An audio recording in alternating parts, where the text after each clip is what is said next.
This interview just killed marriage single-handedly.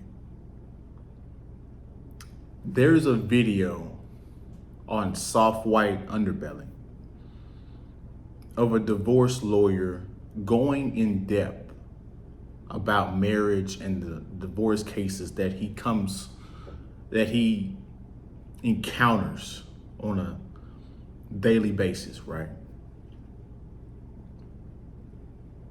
This interview has over 1 million views because men are seeking answers when it comes to dating and marriage, right? And marriage is an important decision in everybody's life.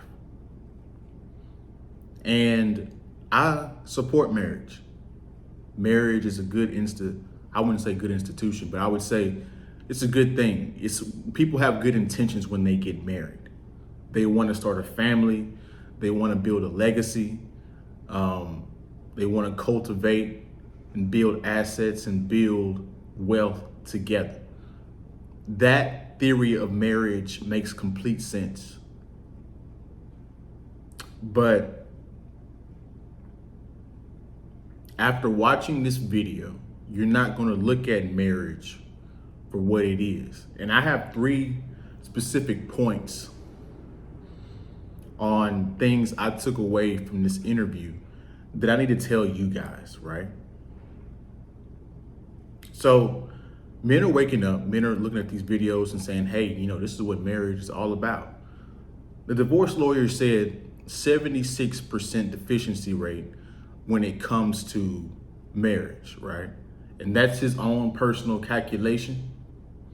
That's his own personal hypothesis. But it does mean something because he sees divorces and he talks to clients on a day-to-day basis, right? So his estimation can't be too far off the real number. Before we get into the points, I want to talk to the women for a quick second. You're screwed. And I don't mean that in a way of like these other guys on the internet where they like women to be fucked up and like women to be doing bad in life and all this stuff. How do you convince, as a woman, how do you convince a man to get married if he has this information? How do you get that commitment from a male, which is a very hard commitment already, right? Without any of this information. But after these videos are going viral and you see people getting divorced and married on, and you see feminism taking over, how do you convince a man, a traditional man, to settle down and marry you? Right? That's a very hard thing for you, and you need to be aware of that, right? So what's the first point that I took away from the interview? Marriage is a business contract. They talked about in the video how marriage stems from, land ownership. Also, it stemmed from a time where people didn't live long lives. So marriage was just an insurance because either the woman could pass away from birth or the guy could pass away in war, right? This is a very old institution of what marriage is, right? It's outdated, in other words. So if marriage is a contract, right? And it's a business, but you're in love with this other person, but you got to do business with them. Doesn't the old adage say, don't mix business with pleasure?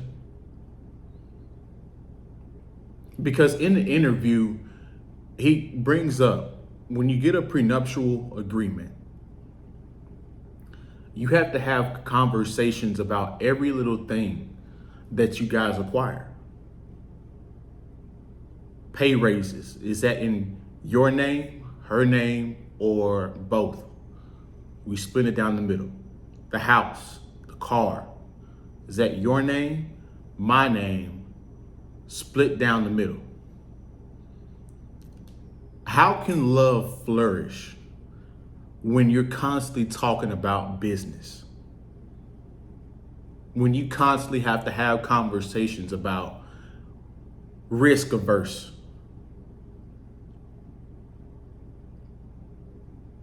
Risk assessment, to be more clear. You have to make a risk assessment about every little acquisition that you make. Does that stimulate seduction? Does that stimulate love?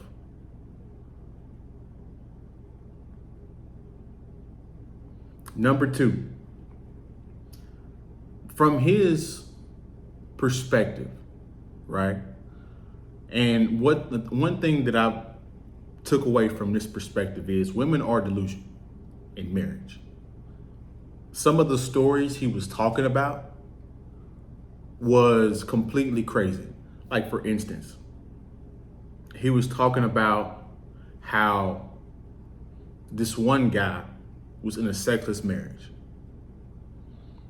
And literally his wife just would not have sex with him for 6 years.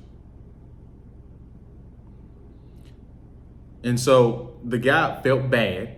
So instead of going and sleeping with another woman, he would just go get a handy mandy from one of those local places, right? Now, think about this for a second, guys. Let me get comfortable. Got this thing squeaking. Marriage. So let me get this straight. You're legally the only person I can have sex with. But you're not giving me the sex for whatever petty reason. How does that work? I got married to you to be exclusive. But at the same time,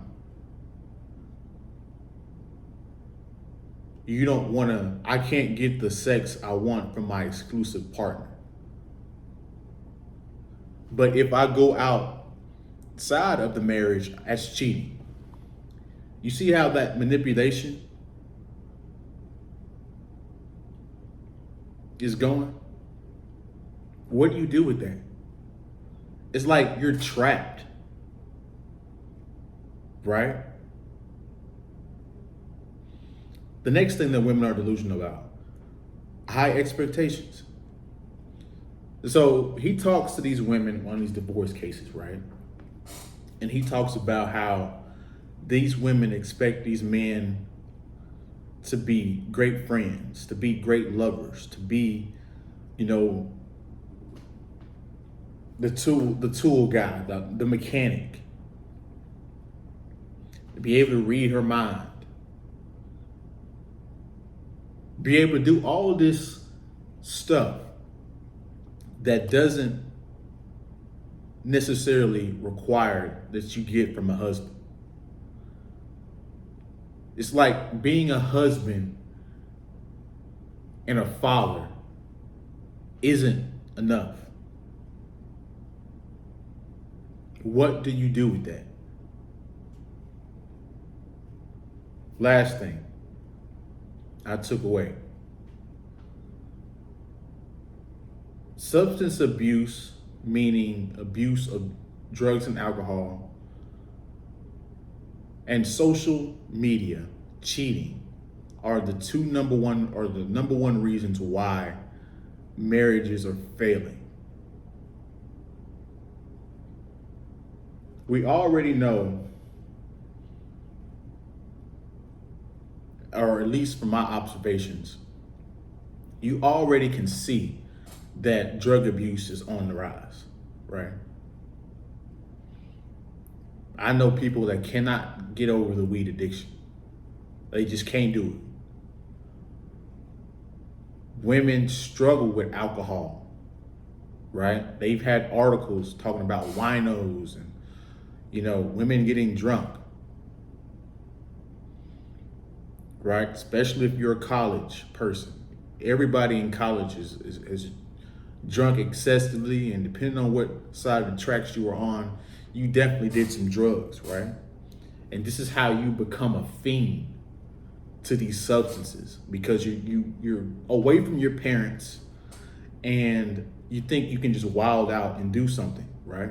So while you're wilding out, you develop these drug habits.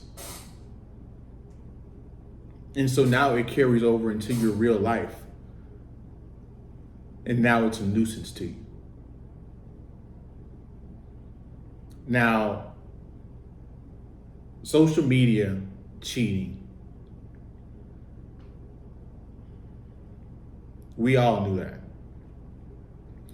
We've all heard stories. You've either been through it or you've heard stories about how easy it is for a person to cheat in today's culture.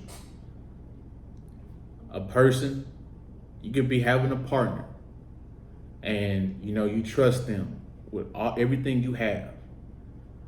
And they could be texting somebody on Instagram, on Facebook, on Snapchat, and be having whole conversations with other people without you even knowing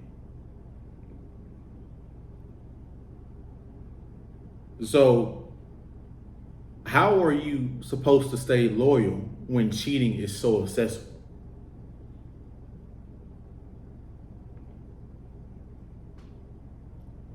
Guys, I don't know what to tell you guys. I really don't. I know guys in my like I said earlier, I know guys personally that have gotten married, and I really hope they work it out. I worked in a marriage. I worked in a wedding. And so I want these marriages to last, and I want them to work out. But guys, we have to acknowledge the risk and the real facts. This is what my channel is about. We come here to get the real information. Not just the positive, not just the hey ho, the high emotionals, the happy times. We got to be aware of the bad things as well. So, in my conclusion, do not just straight jump into marriage if you don't know what you're doing. That's what I would take away from this divorce lawyer and this interview, right? And just looking out at the world. It's a bad time for relationships. Social media, cheating, drug abuse, marriage is a business, feminism. Something's gonna get somebody.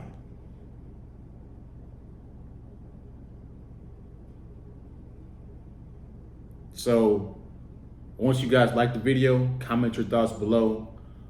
Subscribe to my channel if you like me and my content. Please consider, if you guys want to contribute to the show, all the ways you can do that are in the description below. I appreciate you guys watching to the end. You guys have a good day, good week. We'll see you in the next one, man. Peace.